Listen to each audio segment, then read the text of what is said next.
வணக்கம் பக்தி info channel நேயர்களே, நான் உங்கள் அன்பான சயின்டிஃபிக் வேதிக் அஸ்ட்ராலஜர் அஸ்ட்ரோ அரண்டி பேசுகிறேன். நல்லது நினைப்போம், நல்லதே நடக்கும். இந்த வீடியோவில் நம்ம என்ன பார்க்க போகிறோன்னா, மே 2026 மாதம் எத்தகைய ஒரு மாதமாக மேஷராசிக்காரர்களுக்கு இருக்க போகிறதுங்கிறது சயின்டிஃபிக் வேதிக் அஸ்ட்ராலஜி முறையில் எதையும் மிகைப்படுத்தாமல் உள்ளது உள்ளவாறு இந்த ஒளி தத்துவம் எப்படி நம்மளுடைய கர்ம வினைகளை இந்த ஜென்மத்தில் வாழ்க்கை சம்பவங்களாக சாதகமான வாழ்க்கை சம்பவங்களாக சாதகமற்ற வாழ்க்கை சம்பவங்களாக உருவெடுக்கப் போகிறது. அதுக்கு கிரகத்தின் சஞ்சாரங்களும் பெயர்ச்சியும் எப்படி ஒரு தாக்கத்தை மேஷராசிக்காரர்களுக்கு மே மாதம் 2026 அந்த 31 நாட்கள் எப்படி இருக்க போகுதுங்கிறது நாம் துல்லியமாக சயின்டிஃபிக் வேதிக் அஸ்ட்ராலஜி முறையில் பார்க்க போகிறோம் இந்த வீடியோவில்.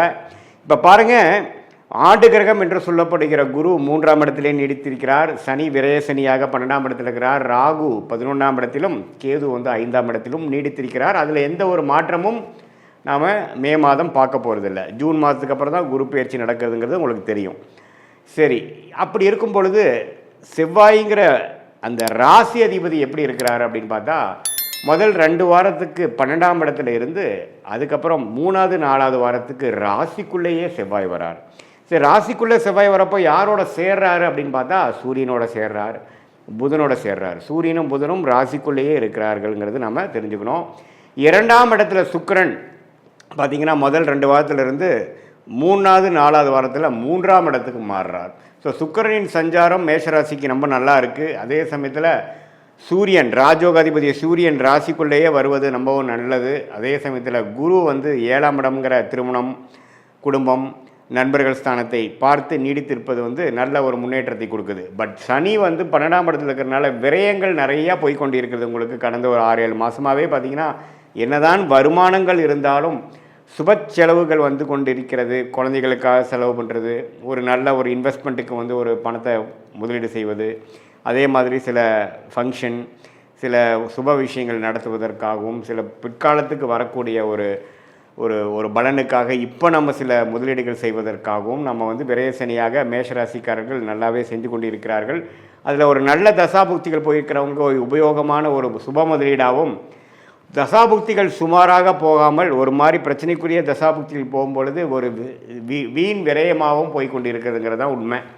ஸோ இத்தகைய ஒரு மேஷராசிக்காரர்களுக்கு முதல் 2 வாரம் பார்த்திங்கன்னா ராசி 12ஆம் இடத்துலேருந்து செவ்வாய் சனியோடு சேர்ந்து சில பிரச்சனைகள், ட்ராவலிங்கில் சில இடைஞ்சல்கள், அலைச்சல்கள், விரயங்களில் ஒரு பிரச்சனைகள், உடல் உபாதைகள், வம்பு வழக்குகள், கடன் பிரச்சனைகள், இது மாதிரி கொஞ்சம் ராசி அதிபதி சனியோட சேர்றதுனால மேஷராசிக்காரர்கள் கொஞ்சம் டிஸ்டர்ப் ஆகக்கூடிய அமைப்புகள், எண்ணத்தை சொல்லி எண்ணத்தை பண்ணிங்கிற மாதிரி ஒரு மாதிரியான ஒரு மன சஞ்சலத்தை கொடுக்கக்கூடிய அமைப்பு முதல் 2 வாரம் இருக்குது. அதுக்கப்புறம் 3rd and 4th வீக் கிட்டத்தட்ட மே 15க்கு அப்புறம் பார்த்திங்கன்னா ராசி அதிபதியே செவ்வாயே ராசிக்குள்ளே வருவது மிகவும் அருமை. ஸோ அது சூரியனோட சேர்ந்துருக்கிறது அருமையான விஷயம். சனி விட்டு விலகிறாரு பாருங்க, அது ரொம்ப நல்லது.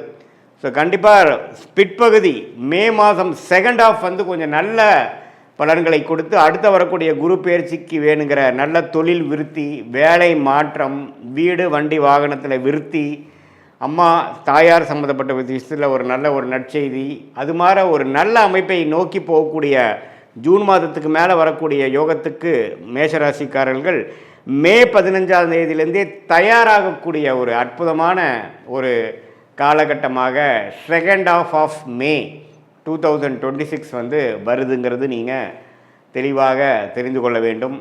இது ஒரு நல்ல ஒரு விஷயந்தான். எந்த விதத்துலேயும் பார்த்திங்கன்னா நம்ம ஒரு பாதிப்பு இல்லாமல், பணவரவு பிரச்சனை இல்லாமல் வரும். ஏன்னா சுக்கிரனே ரிஷபத்திலிருந்து 15ஆம் தேதிக்கு அப்புறம் மிதுனத்துக்கு போகுது. எல்லாமே கொஞ்சம் நல்ல விஷயங்கள், பெண்கள் விஷயங்கள், சுப செலவுகள், ஆடம்பர விஷயங்கள், அது மாதிரி விஷயங்கள்லாம் நல்லா செலவாகும். அதே சமயத்தில் குடும்பத்தில் கொஞ்சம் நல்ல ஒரு இதுவரை அப்படி இப்படி கொஞ்சம் சங்கடங்களும் மன கருத்து வேறுபாடுகளும் இருந்ததெல்லாம் கொஞ்சம் நீங்கி கொஞ்சம் பேச்சப் ஆகக்கூடிய அமைப்புகள்லாம் கண்டிப்பாக உண்டு. சில பேர்த்துக்கெல்லாம் திருமண விஷயங்கள், மேஷராசிக்காரர்களுக்கு திருமணம் நடக்கக்கூடிய அமைப்புகள், கை கூடக்கூடிய அமைப்புகள் ரொம்ப நாளாக பார்த்துட்டு இருந்து இப்போ அமைஞ்சிருச்சுங்கிற மாதிரி விஷயங்கள்லாம் அடுத்தடுத்து வரக்கூடிய அமைப்புக்கு வேணுங்கிற ஃபவுண்டேஷனான அமைப்புகளை கொடுக்கக்கூடிய ஒரு அருமையான தருணமாக மேஷராசிக்காரர்களுக்கு ஆண்டு கிரகத்தை வைத்து பார்க்கும் பொழுது ராசி அதிபதி சூரியன், புதன், அதுக்கப்புறம் வரக்கூடிய சுக்கிரன், இதெல்லாம் வைத்து பார்க்கும் பொழுது ஓரளவுக்கு அடுத்த வரக்கூடிய குரு பயிற்சிக்கு தயாராகக்கூடிய அந்த பலன்களை பெறக்கூடிய அமைப்புக்கு வேணுங்கிற வாழ்க்கை சம்பவங்கள் ஒரு ஃபவுண்டேஷனாக அடிப்படையாக அமைத்து கொடுக்கக்கூடிய ஒரு அற்புதமான மாதமாக, குறிப்பாக சொல்லணுன்னா செகண்ட் ஹாஃப் ஆஃப் மே மாதம் வருதுங்கிறது நம்ம தெரிஞ்சுக்கணும். இது ஒரு பொதுவான பலனை தவிர உங்களுடைய ஜென்ம ஜாதகத்தில் நீங்கள் பிறந்த தேதி, பிறந்த நேரம், பிறந்த ஊரில் எது மாதிரி ஜாதகத்தில் வரீங்க, எந்த லக்னத்தில் வரீங்க, நீங்கள் அஸ்வினி நட்சத்திரமா அல்லது பரணி நட்சத்திரமா, கிருத்திகை நட்சத்திரமா, எந்த நட்சத்திரத்தில் நீங்கள் பிறந்தீங்க, அதுக்கு தகுந்த மாதிரி தசாபுக்திகள் எப்படி போய்கொண்டு இருக்கிறது, தசநாதன் எப்படி இருக்கிறார், புக்திநாதன் எப்படி இருக்கிறார், நீங்கள் எந்த லக்னத்தில் பிறந்தீங்களோ அந்த லக்னாதிபதி எப்படி இருக்கிறார், இதெல்லாம் வைத்து பார்க்கும் பொழுது நாம் இப்போ பேசின கோச்சாரம், சனிப்பயிற்சி, குரு பயிற்சி, இந்த செவ்வாய் பயிற்சி, புதன் பயிற்சி, சுக்கிர பயிற்சி எல்லாம் ஒருங்கிணைத்து பார்க்கும் பொழுது உன்னமே துல்லியமான பலன்கள் மேஷராசிக்காரர்களுக்கு அடுத்த வரக்கூடிய 6 மாதங்கள் எது மாதிரி விஷயங்கள் உங்களை காத்து கொண்டு இருக்கிறது, லைஃப் எக்ஸ்பீரியன்ஸ் எது மாதிரி மாறப்போகுது, எது மாதிரி திசையில் நம்மளுடைய வாழ்க்கை பயணிக்கப் போகிறது, எந்த விஷயங்கள் காத்திருக்குது, எந்த விஷயங்கள் நமக்கு சரி வராது, வேலையா, தொழிலா, வெளிநாடா, உள்நாடா, ப்ரைவேட்டா, கவர்மெண்ட் ஜாபா, என்ன படிப்பு படிக்கலாம், திருமண விஷயங்கள் எப்போ வரும், புத்திர பேர், குழந்தை செல்வம் எப்போ கிடைக்குங்கிற மாதிரி வாழ்க்கைக்கு தேவையான எல்லா இம்பார்ட்டண்ட்டான முக்கியமான விஷயங்களும் நம்மளுடைய இந்திய வேத ஜோதிடத்தில் அடிப்படையான அறிவியல் சார்ந்த சாஸ்திரமான சயின்டிஃபிக் வேதிக் அஸ்ட்ராலஜி முறையில் எதையும் மிகைப்படுத்தாமல், மூட நம்பிக்கையில் போகாமல், பரிகாரங்கள் அது மாதிரி விஷயங்கள்லாம் பேசாமல் உள்ளது உள்ளவாறு நம்மளுடைய அடுத்த வரக்கூடிய ஷார்ட் டேர்ம் எப்படி இருக்குது, அடுத்து வரக்கூடிய லாங் டேர்ம் எப்படி இருக்குது, எது மாதிரி முடிவுகளை எடுக்கலாம், இருக்கக்கூடிய சாய்ஸ், லைஃப் சாய்ஸில் எந்த சாய்ஸ் நம்ம எடுக்கிறது நம்மளுடைய கர்மாக்கு அலைன் பண்ணிக்கக்கூடிய முடிவாக இருக்கும். எந்த மாதிரி விஷயங்களில் போனோம்னா நம்ம எதிர்நீச்சல் போட வேண்டியது இருக்கும், எது மாதிரி லைனில் போனோம்னா நம்ம ஈஸியாக நம்மளுடைய கோலை அச்சீவ் பண்ணி நம்ம என்ன மாதிரி விஷயத்தை நம்ம நோக்கி நம்ம போகிறோமோ அது ஈஸியாக கிடைக்கிறதுக்கு என்ன கர்மா நம்மளை காத்து கொண்டு இருக்கிறது, நம்மளுடைய பிராப்தங்கள் என்ன, நம்மளுடைய தோஷம் என்ன, நம்ம வாங்கி வந்த வரன் என்ன, எந்த கிரகம் நமக்கு அதிகமான நன்மையை கொடுக்கக்கூடிய கிரகமாக நம்மளுடைய ஜாதகத்தில் இருக்குது,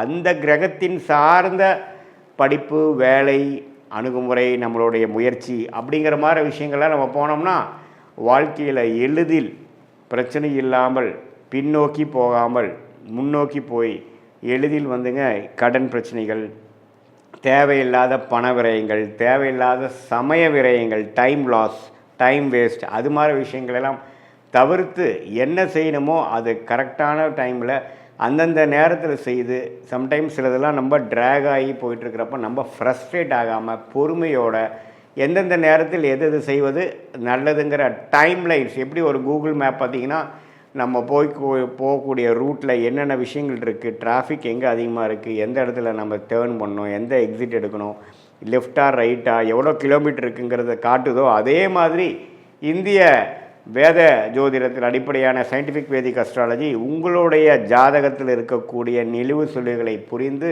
உங்களுடைய பாஸ்ட் லைஃப் என்னங்கிறது நீங்கள் சொல்லும்பொழுது ஆமாம் சார் இப்படி தான் இருந்ததுங்கிறது நீங்களே அக்செப்ட் பண்ணிவிட்டு அடுத்த வரக்கூடிய ப்ரெசென்ட் எப்படி இருக்க போகுது, அடுத்த வரக்கூடிய ஃப்யூச்சர் எப்படி இருக்க போகுது, இப்போ இமீடியட் ப்ரெசென்ட்டு, இமீடியட் ஃப்யூச்சர் எப்படி இருக்க போகுதுங்கிறதெல்லாம் நம்ம தீர ஆலோசனை பண்ணி அதுக்கு தகுந்த முடிவுகளை எடுத்து நீங்கள் வாழ்க்கையில் முயற்சி செய்தால் எளிதில் வெற்றி பெற முடியும் என்று சொல்ல விரும்புகிறேன். மீண்டும் மற்றொரு காணொளியில் சந்திப்போம். நன்றி, வணக்கம்.